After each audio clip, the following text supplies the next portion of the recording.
Sahabat semua, pernahkah kalian mendengar kisah seseorang yang terkenal sebagai orang baik, tapi setelah meninggal justru mengalami azab yang mengerikan? Inilah kisah seorang kiai di Jawa Timur yang hidupnya dihormati, tetapi setelah wafat, sesuatu yang tak terduga terjadi di alam kuburnya. Selamat datang di channel kami. Semoga kalian semua selalu dalam lindungan dan keberkahan. Jangan lupa untuk like, komen, dan subscribe agar tidak ketinggalan kisah penuh hikmah seperti ini. Juga, tuliskan doa terbaik kalian di kolom komentar. Siapa tahu, doa kalian bisa menjadi keberkahan bagi kita semua. Amin. Di sebuah desa di Jawa Timur, seorang kiai ternama baru saja dimakamkan. Sosoknya begitu dihormati. Ia dikenal sebagai guru bagi para santri dan panutan bagi masyarakat.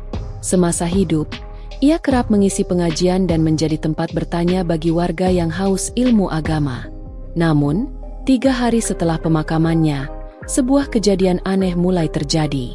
Di tengah malam, seorang penjaga makam yang tinggal tak jauh dari area pemakaman mendengar sesuatu. Awalnya ia mengira hanya suara hembusan angin atau ranting yang bergesekan. Namun, semakin lama, suara itu terdengar lebih jelas, seperti rintihan. Seperti suara seseorang yang sedang kesakitan. Penjaga makam itu bangkit dari tempat duduknya, mencoba memastikan arah suara. Suaranya terdengar samar, seakan berasal dari dalam tanah. Jantungnya berdegup kencang. Keringat dingin mulai mengalir di pelipisnya. Ia melangkah pelan, mendekati makam sang kiai. Suara rintihan itu semakin jelas.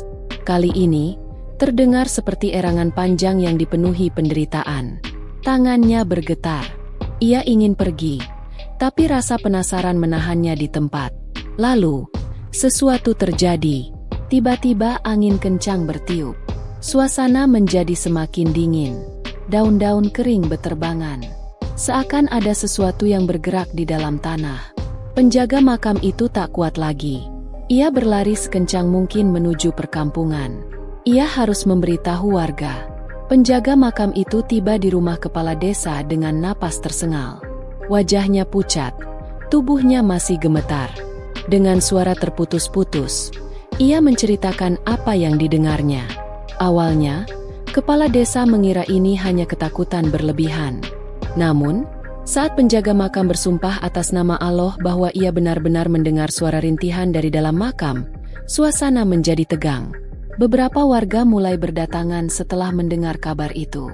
Mereka bertanya-tanya, apakah benar ada sesuatu yang tidak wajar terjadi di makam sang kiai?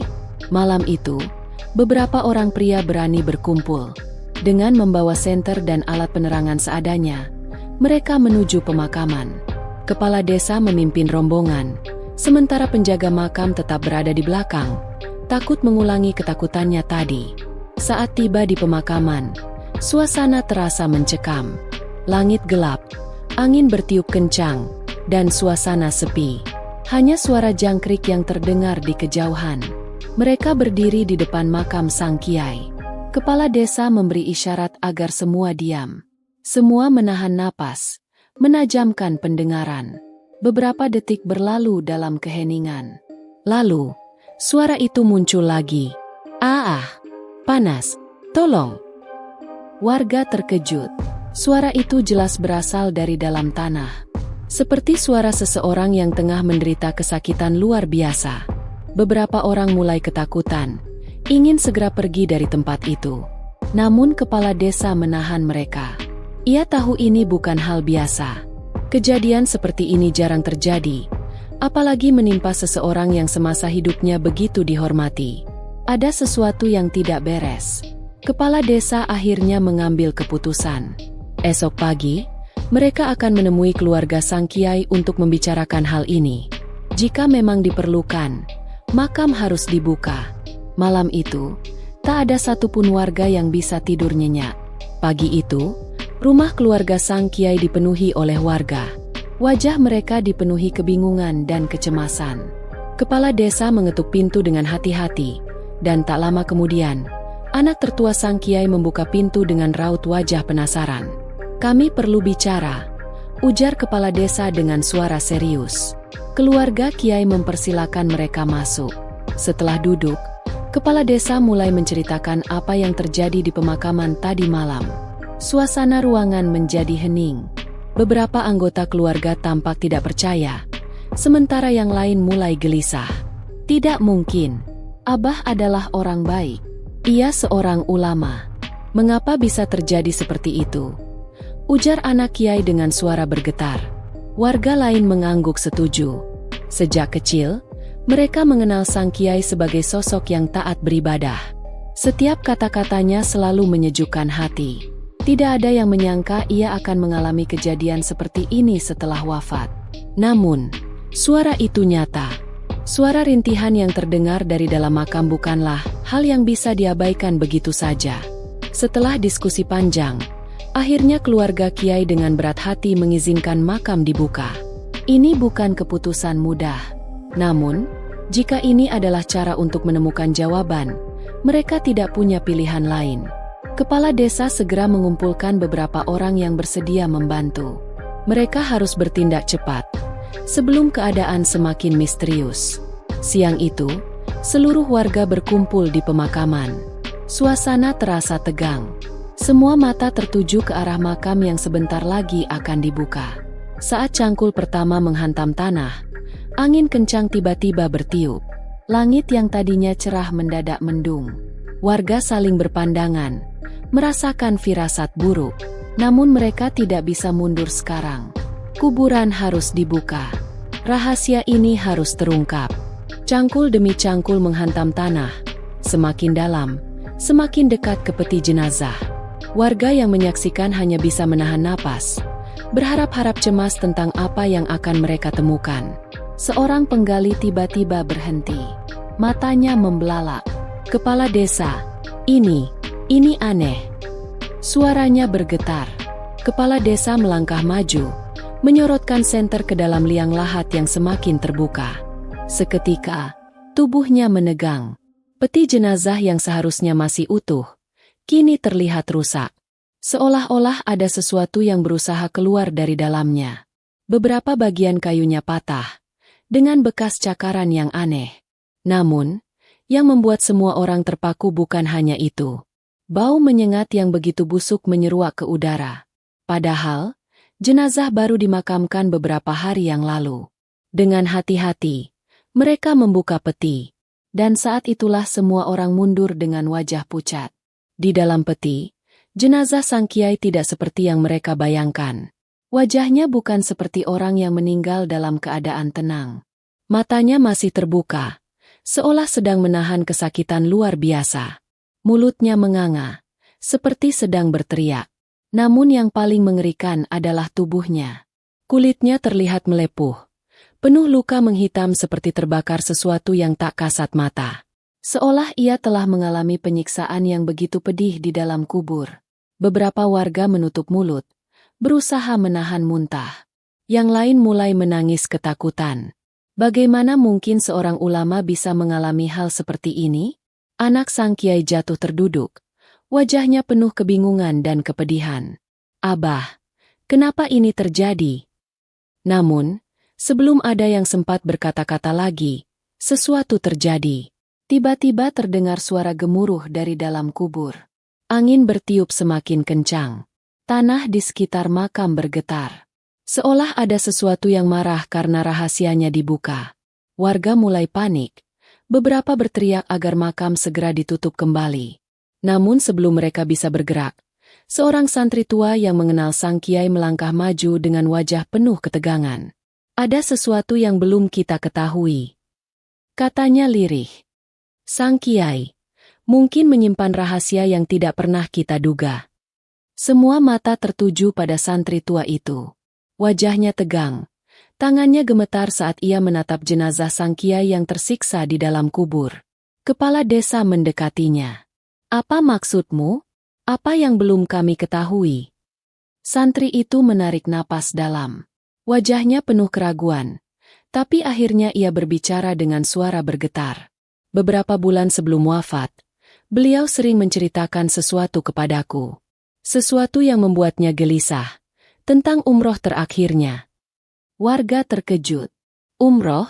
Bagaimana mungkin ibadah suci bisa menjadi penyebab azab yang mengerikan seperti ini? Santri itu melanjutkan, beliau pernah berkata bahwa ada sesuatu yang terjadi di sana, sesuatu yang seharusnya tidak dilakukan, tapi beliau lakukan. Anak sang kiai menatap santri tua itu dengan mata berkaca-kaca. Apa maksudnya, Pak Kiai? Abah selalu mengajarkan kebaikan, selalu mengajak kami berbuat benar. Bagaimana mungkin umroh bisa membuatnya seperti ini? Santri itu menggelengkan kepala. Aku tidak tahu pasti, tapi aku ingat betul bagaimana beliau berubah setelah pulang. Wajahnya selalu terlihat muram, seolah menyimpan beban yang berat. Ia sering terbangun malam-malam, menangis sendirian di musala rumahnya. Kepala desa berpikir sejenak. Kita harus mencari tahu. Kita harus tahu apa yang terjadi di umrohnya. Anak sang kiai tampak kebingungan. Tapi, bagaimana caranya? Ayah sudah meninggal. Siapa yang bisa menjelaskan? Tiba-tiba, seorang pria paruhbaya di antara kerumunan mengangkat tangan. Aku ikut umroh bersama beliau. Aku tahu sesuatu. Semua orang langsung menoleh. Wajah pria itu tampak gelisah, seperti seseorang yang menyimpan rahasia besar. Kepala desa mendekatinya. Katakan yang sebenarnya. Apa yang terjadi di sana? Pria itu menunduk, lalu menghela napas berat. Sang kiai, mungkin telah melakukan sesuatu yang membuatnya mendapatkan hukuman ini. Warga semakin tegang. Beberapa menelan ludah, menunggu pengakuan yang mungkin akan mengubah pandangan mereka tentang sosok yang selama ini mereka hormati. Dengan suara bergetar, pria itu akhirnya berkata, di tanah suci, beliau telah melakukan sesuatu yang dilarang. Sesuatu yang membuat para malaikat murka. Suasana menjadi hening. Semua orang menahan napas, menunggu kata-kata berikutnya dari pria yang ikut umroh bersama sang kiai. Wajahnya dipenuhi ketakutan, seolah mengingat sesuatu yang mengerikan. Aku melihatnya sendiri, katanya pelan. Saat itu, kami sedang di Makkah, bersiap untuk tawaf di sekitar Ka'bah. Tapi sebelum memasuki Masjidil Haram, beliau berkata ingin bertemu seseorang lebih dulu. Warga mulai saling berbisik. Pria itu melanjutkan, aku mengikuti beliau dari jauh, penasaran dengan siapa yang hendak ditemuinya. Saat itulah aku melihatnya berbicara dengan seorang pria kaya dari negeri jauh. Mereka berbicara dalam bahasa yang tidak ku mengerti.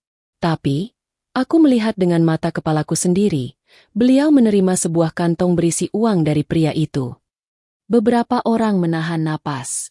Aku tidak tahu berapa isinya, tapi jumlahnya pasti sangat besar. Setelah menerima uang itu, beliau terlihat ragu. Seperti ada pergulatan batin dalam dirinya. Namun akhirnya, ia tetap melanjutkan pertemuan itu. Anak sang kiai menggeleng tidak percaya. Tidak mungkin. Abah bukan orang yang tergoda oleh uang. Pria itu menatapnya dengan berat hati. Aku juga ingin mempercayainya. Tapi aku mendengar percakapan mereka. Dan saat itulah aku tahu bahwa beliau telah menjual sesuatu yang seharusnya tidak dijual. Warga semakin penasaran. Apa yang dijualnya? Tanya seseorang dari kerumunan. Pria itu menunduk. Sang kiai menyerahkan kitab tua miliknya. Kitab yang berisi doa-doa warisan para ulama terdahulu. Doa-doa yang sangat kuat. Beliau menyerahkannya pada pria kaya itu, seseorang yang bukan muslim. Terdengar gemuruh suara warga yang mulai gelisah. Sang kiai berkata bahwa ia tidak punya pilihan. Ia sedang terlilit hutang besar di kampung. Jika ia tidak mengambil uang itu, ia tidak bisa menyelamatkan pesantrennya. Air mata menetes dari beberapa santri yang mendengar. Tapi, di tanah suci, menjual warisan ilmu Islam kepada orang yang salah bisa menjadi dosa besar. Apalagi jika yang membelinya memiliki niat buruk. Kepala desa mengusap wajahnya. Syok dengan apa yang baru saja terungkap. Mungkinkah ini sebabnya beliau tersiksa dalam kubur? Angin kembali berembus kencang. Udara di sekitar makam terasa semakin berat. Warga merinding. Seolah ada sesuatu yang tak kasat mata yang ikut mendengar percakapan mereka. Namun sebelum ada yang bisa berbicara lagi, Tiba-tiba terdengar suara dari dalam liang lahat. Suara erangan panjang, penuh kesakitan. Seolah sang kiai masih ingin mengatakan sesuatu, atau meminta tolong. Teriakan itu membuat semua orang mundur ketakutan.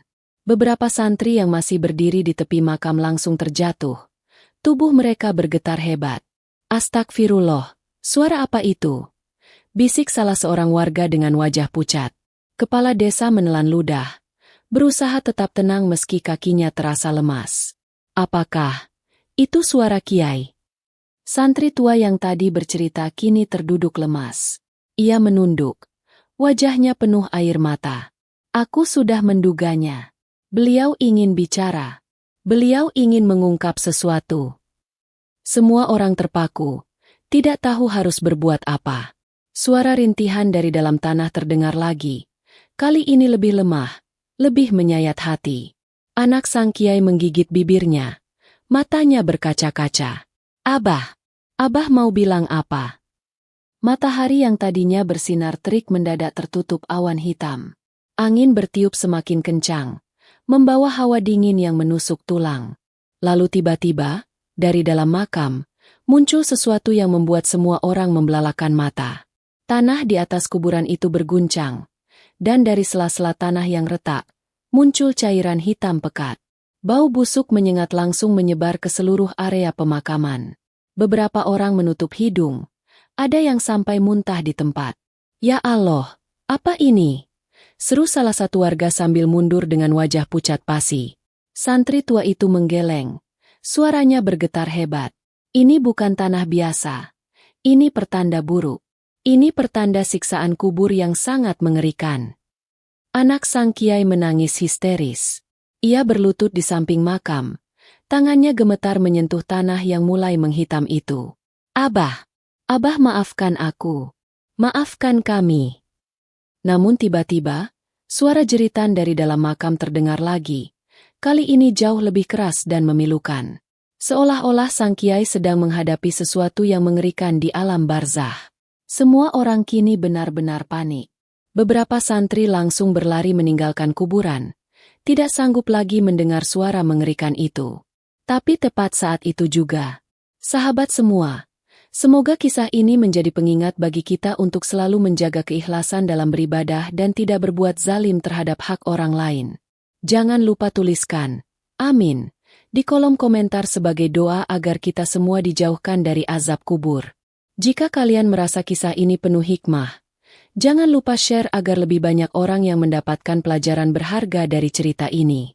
Wallahu alam bishawab. Wassalamualaikum warahmatullahi wabarakatuh.